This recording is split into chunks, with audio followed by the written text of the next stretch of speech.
Great customer experiences today are very rare. And when you are the organization that provides them, you become a beacon of light in a very dreary customer service world. When you're the organization that sees through the lens, everything speaks, creates the wow, and employees feel good about working there. While it does take commitment, to me, it's worth every moment that you put into it because it results in extreme customer loyalty. Just that one ride cost $100 million to build. But think about this. When I ask people, what impressed you about Disney World? People say, it was clean. The people were friendly. From a design perspective, that's frustrating.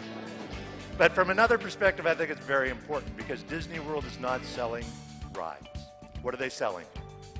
An experience. An experience. An experience. To me, that's the biggest similarity with banking. You know and I know that financial products are becoming more and more commoditized all the time.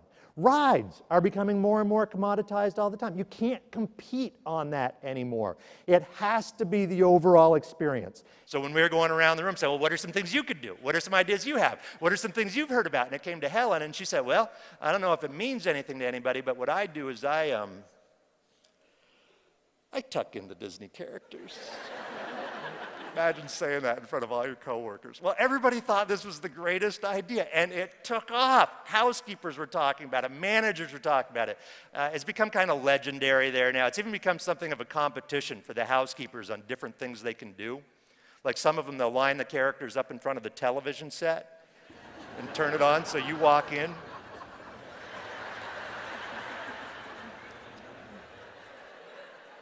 Just back away, kids. Just back away.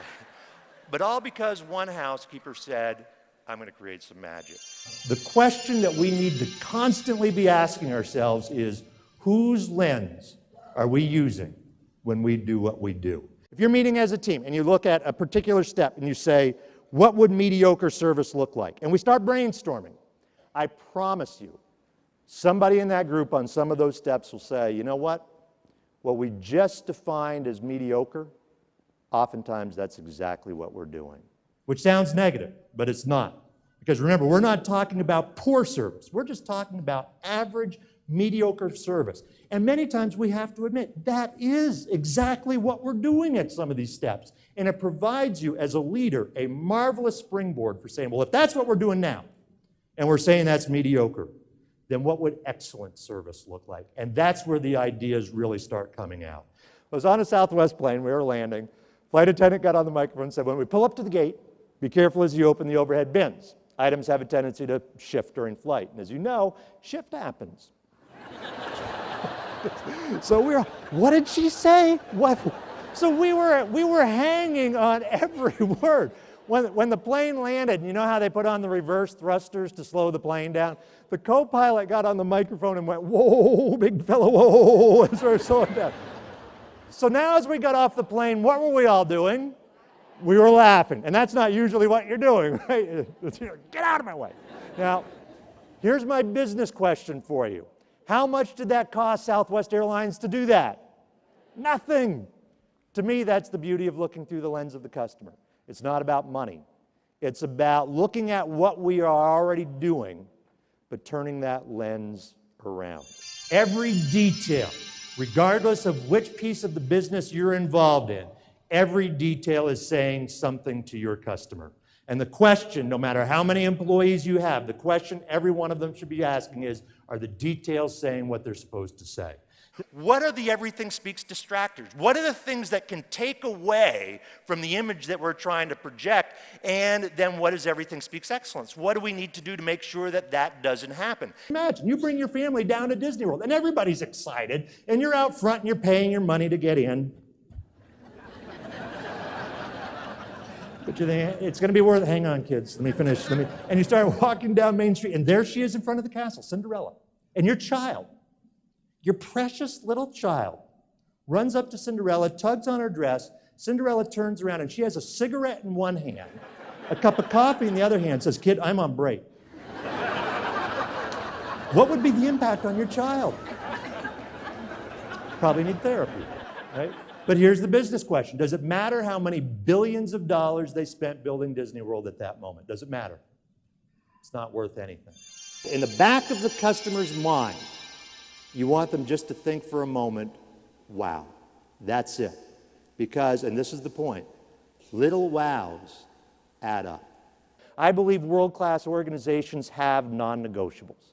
That as an employee here, these things are non-negotiable. Imagine every single employee recognizing as non-negotiable being accurate, being available, partnering with our customers and teaching them something they didn't know. That's how you create the little wows that drive intense loyalty. Hang on, I'm getting it. You're parked in Goofy 21. You're thinking, oh man, these Disney people can read my mind. The key control folks, as they hand the keys back, you know, and again, let's say it's the dad that locked the keys in the car. As we said, it's embarrassing. And so as they hand the keys back, they'll try and save the dad's pride. They'll say something like, I'm sorry the keys got locked in the car. Like it's their fault. I'm sorry the keys got locked in the car. And the dad will always say the same thing. That's okay. Always. The really tough ones say, just don't let it happen again. Then they'll be in trouble. Dennis Snow is an expert in customer service, employee development, and leadership. His customer service abilities were honed over 20 years with the Walt Disney World Company, beginning his career in 1979 as a frontline attractions operator, then moving throughout the company in various leadership positions, learning what it takes to run a world-class, service-driven organization. Dennis launched a division of the Disney Institute, which quickly became the fastest-growing venture of the Institute and experienced repeat business of nearly 100%. He also spent several years teaching corporate philosophy and business practices to cast members and the leadership team. In his last year with Walt Disney World, Dennis's leadership performance was ranked in the top 3% of the company's leadership team.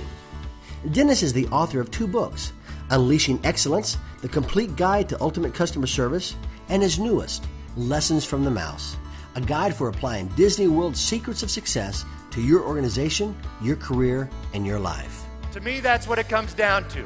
It all comes down to those moments of truth. And if we help our folks to see through the lens of the customer, if we help our folks to understand everything speaks, and if we help our folks to create those wows and we set them up for success to do it, at that point, it doesn't matter if it's healthcare or it's Disney World, it is magic. Thank you all very, very much for your attention. I hope these ideas have been helpful. Thank you very much.